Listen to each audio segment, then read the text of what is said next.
бұл жерде ұрады, соғады. Делить их мы и они. Өзімді өлтіруге дейін апардым. Мұндай орталықтарды деинституциализациялау болды. Апарғаныма өкіндім. Мүдделі деп есептеймін мен тергеуді. Мы их делаем добрее, и мы их делаем злее. Сол мекемеде дәл сол адамдардан жүкті болып қалған.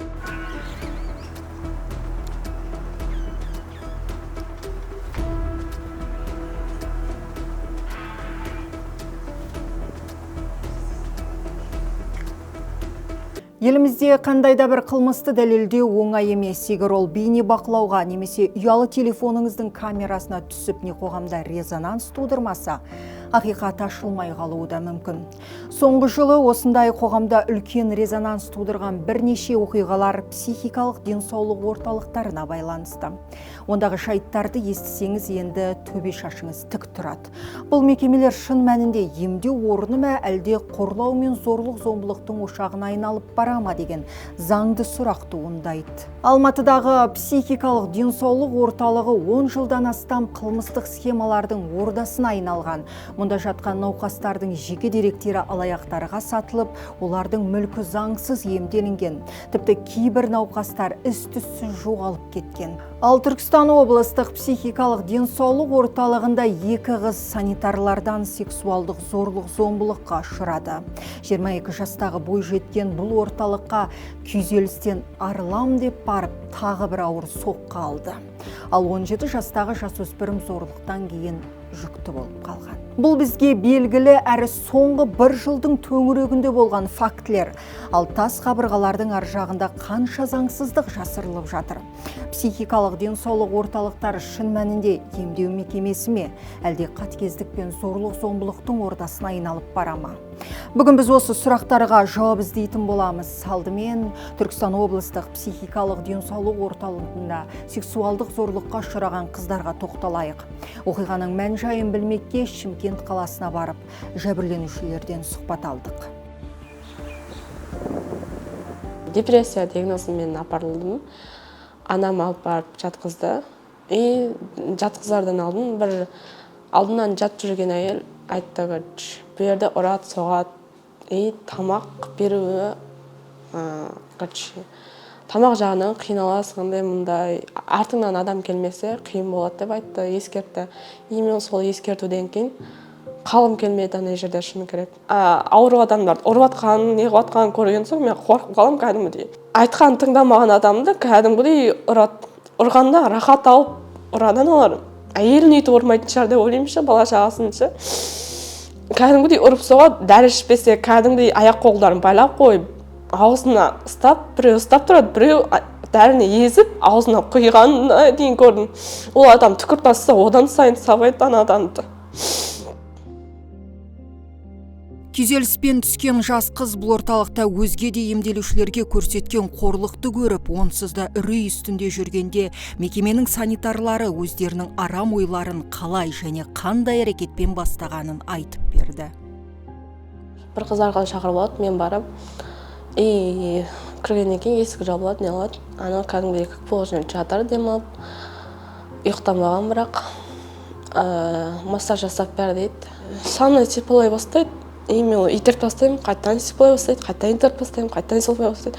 Уже мен оған тиісетінін сездім іштей. Орнымнан тұрамын да, шығып кетіп, сен неғып шығып кетесің, мен саған әлі шық деп айтқан жоқпын ғой дейді. Неғып мен шығып қалуым керек деймін да, шығып кетіп кезде бір қыз шақырып жібер дейді. Жақсы деймін да, шығып кетемін да. Сол бөлмеде сол қыздар жататын, сен шақырып отыр анаға деймін. Қазір дейді да, ол сразу жүгіріп кетеді. Дәл осы оқиғадан соң әлгі санитар жас қыздың қыр соңына түскен. Әжетханаға барса да, асханаға су ішуге барса да тыныштық бермей қыздың мазасын алған. Дертіне дауа іздеп барған қыз ең алғаш рет мекеменің қай бұрышында санитардың қалай зорлық көрсеткенін де бізге баяндап берді. Ол бөлмеде камера жоқ еді. Мусор шығарылатын жер еді. Жуынатын бөлменің қасындағы есік. Ішіп шегетін жер, өздері қолданатын жер. Соға еркімнен тыс кіргізеді, мені уже еркімнен тыс денеме тисеп, сипалай бастайды, не қыла бастайды. Қашайын десең, қаша алмайсың, есіктер құлтаулы. Жалпы 20-25 күннің арасында сені қанша рет зорлады? Сарыдан арықтан кейінгісі 2 рет, үлкен қаладан кейінгісі 2 рет. Өзің сезімдерін есеп бере аласың ғой? Иә. Қалай сезім? Өзімнен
Алады.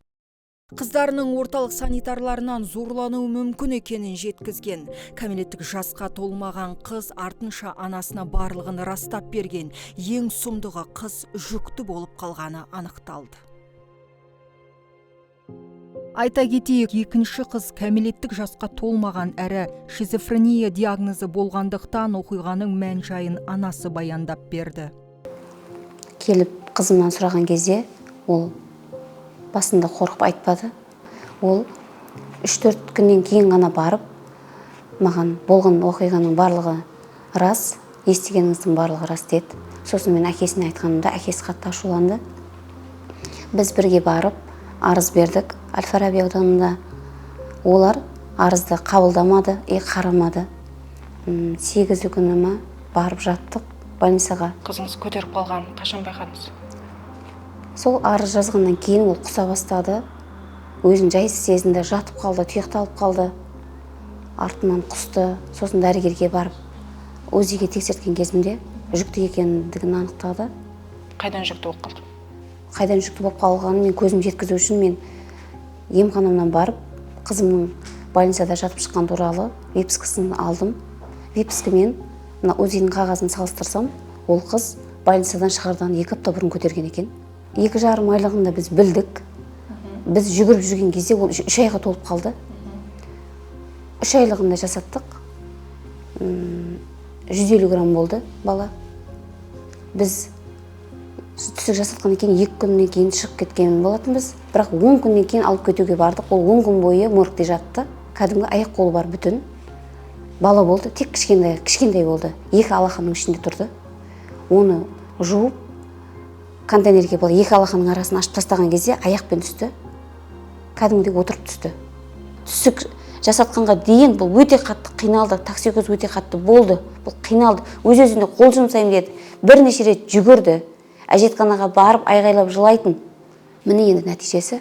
Қазіргі таңда экспертиза уақытылы дер кезінде жасалмады. 10 бойы моргте тұрды. Одан кейін 1,5 айдан кейін ответін айтып тұр. Жаңағыдай жоқ, нәтижесі жоқ, күйіп кетті деп айтып отыр. Оқиғаның анық қанағына көзі жеткен ана арыз жазуға барғанда арыздарын бірден қабылдамаған. Тіпті Шымкент қаласы Әл-Фараби аудандық полиция департаментінің тергеушілері онсыз да қарағайғыда жүрген анасы мен қызына дөрекілік көрсеткен. Қызыма қол көтермекші болды. Мен танысып шықтым. Мен танысып тұруыма кедергі жасады. Орнынан тұрып, боқтап, столды ұрып, еші артымда бір күзет тұр. Өздерінің айтқанын, өздерінің ісін ақтау үшін қарапайым халықты небір сұмдықтарға апаруға дайын екен. Олар барлығына істейді екен, қолдарынан барлығы келеді екен. Өздерін ақтау үшін кінәсіз адамды, қарапайым халықты қалай езетіндерін, қалай қинайтындарын көзім жетіпті. Біз Шымкентке барған сапарымызда жәбірленушілердің адвокаттарынан да сұхбат алдық. Неліктен 17 жастағы жүкті болып қалған қыздың түсік жасалғаннан кейінгі баланың әкесі кім екенін анықтайтын сараптаманың қандай себеппен жарамсыз болып қалғанын және істің қалай тергелгенін де сұрастырдық. Дәл осы зорлау секілді істерде сараптама күнбе-күн алу керек негізінде. Себебі мысалға істерде болады, бір апта, 10 күн, бір ай өтіп кеткеннен кейін оның биологиялық іздері, бағанағы қорлаған адамның іздері оның адам денесінде қалмайды. Бұндай арыз түскен кезде бірден тіркеп, бірден қарауға тиіс еді. Біздің Шымкентте сот молекулярлық генетикалық сараптама тағайындалды, жасады. Содан кейін қорытындысында жаңа плоттың ұзақ уақыт сақталып тұрып қалды ғой. Сол себепті болу керек, ол кімнің ұрығы екені анықталмады. Мен анасымен жеке сұхбаттасқан кезде айтты, сіздердің сөздеріңізге кім сенеді деген сияқты кездері болды деді, біздің өзімізді қорқытқан кездері болды деді. Енді оның бары қазір адвокаттар, телевизор қосылғаннан кейін оның бәрін жоққа шығару мүмкін, бізде ондай болған жоқ, дәлелдеп көріңдер деген сияқты. Енді дұрыс, оны біз дәлелдей алмайтын шығармыз. Яғни тергеушілер осындай істеді деп айтуға бұларға себеп жоқ, егер шынымен олар солай істемесе. Сол мекемеде далаға да шығармайды. Сол мекемеде дәл сол адамдардан жүкті болып қалған. Сыртқа бір шығып кетпеген, басқа уақытта болды ғой дейін десен да, жыртсыз қатыс басқа мен болып қоятындай. Өйткені строго запрещенное место. Нақты көрсетіп отыр кім бұны зорлады. Екі күдіктіні көрсетіп отыр. Екеуі де бірдей екі күдіктіні көрсетіп отыр. Егер айыбы дәлелденсе қанша жыл алу? Егер дәлелденіп жатса, қылмыстық кодекстің 120 бабының 3.1 деген бөлігі бар. Сол бойынша 15 жылдан 17 жылға дейін бас бостандығынан айыру. Мүдделі деп есептеймін мен тергеуді қазіргі таңда. Өйткені енді іс бойынша біраз нәрсенің беті сотта ашылады.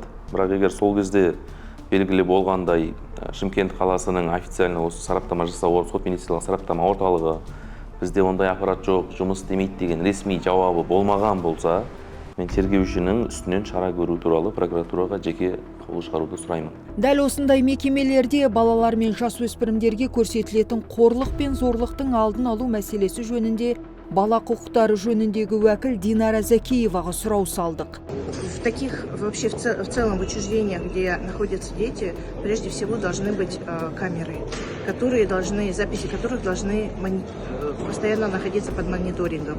И в данном случае именно важно, чтобы само руководство данных центров регулярно проводило мониторинги. К сожалению, у нас очень часто директора сами не просматривают камеры, не просматривают записи.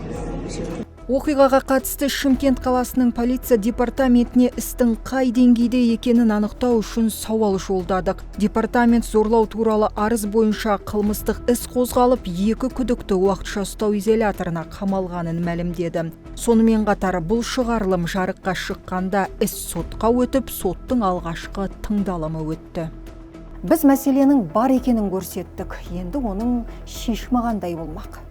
Мамандар тапшы, тіркелушілер саны артып жатыр деп тағы да ескі жүйемен биік қабырғалар тұрғызып, барлық науқасты жабық есіктің арғы жағына жинау проблеманың шешімі бола ала ма? Деинституционализация деген ұғым бар, яғни психикалық ауытқуы бар адамдарды үлкен жабық мекемелерде айлап жылдап жатқызбай, оларды керісінше қоғамға бейімдеу процесі. Бұл процесті алғаш енгізген Франко Базали атты азамат Италияда мемлекеттік психикалық орталықтарды түгел жоюға мүмкіндік берген профессор. Қазір дәл осы әдістің арқасында Италия, Швеция мен Швейцария бүкіл психикалық орталықтарын жапты. Бұл практика Америка Құрама Штаттарында да кеңінен қолданылады. Дәл осы тақырыпта Америкада деректі фильм түсіріп жүрген әріптесім Рахила Бекназарқызы көрген білгенімен бөлісті. Америка құрама штаттарында 1950-80 жылдары деинституциализация процесі кезінде мемлекеттік психиатриялық ауруханалар азайды. Мәселен, 55 жылы елде мұнда 310-нан астам орталық болса, 80 жылдары олардың көпшілігі жойылды, немесе қайта құрылды. Ал 2000 жылға қарай олардың саны 40-қа да жеткен жоқ. Жалпы бұл процестің мақсаты мұндай науқастарды қоғамнан оқшауламай, ешқандай күш салмай, құқығын қорғай отырып, амбулаториялық деңгейде қоғамның ішінде емдеу болды. Бұл елдегі бірнеше өзгеріске түрткі болды. Мәселен, 50-ші жылдары антипсихотикалық дәрі-дәрмек пайда болды, ал 63-ші жылы Community Mental Health Act заңы қабылданды. Егер қорыта айтатын болсақ, нәтижесінде Америка құрама штаттарындағы науқастардың құқығы жақсарды, қоғаммен интеграциясы артты. Яғни Америка құрама штаттары үшін бұл мәселенің басты шешімі мұндай орталықтарды деинституциализациялау болды.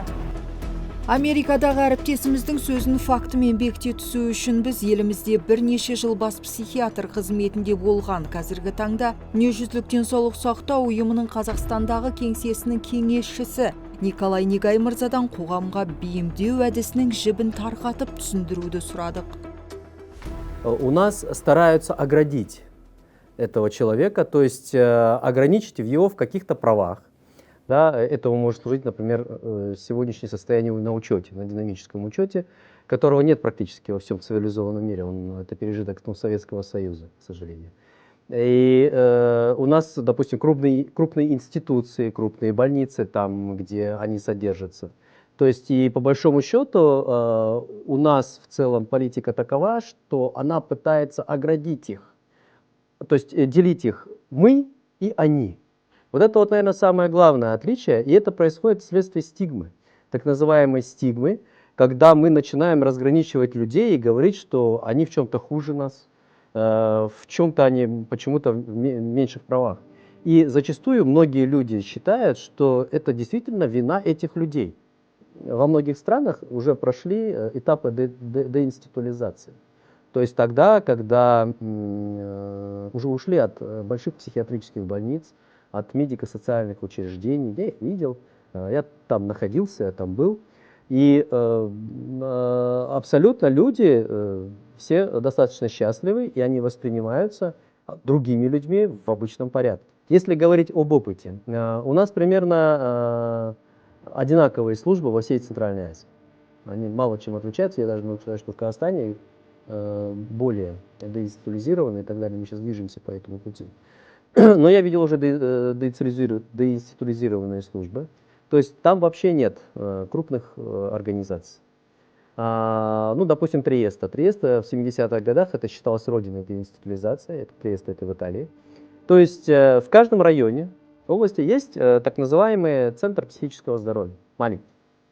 То есть он в основном амбулаторный. То есть туда могут приходить любые люди с особыми потребностями, либо здоровые, без разницы. Могут просто там заниматься.